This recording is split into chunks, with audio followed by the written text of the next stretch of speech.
श्री सच्चिदानंद सद्गुरु साईनाथ महाराज की जय।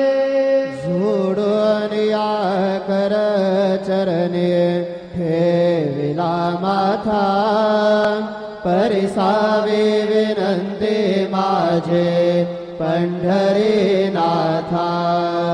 असोन स्वभाव आलो तुझी आठाया, कृपा दृष्टी पाहे मजकडे सद्गुरु राया।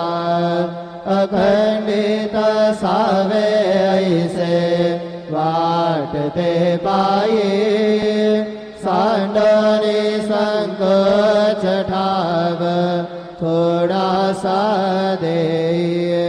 तुका म्हणे देवा माझे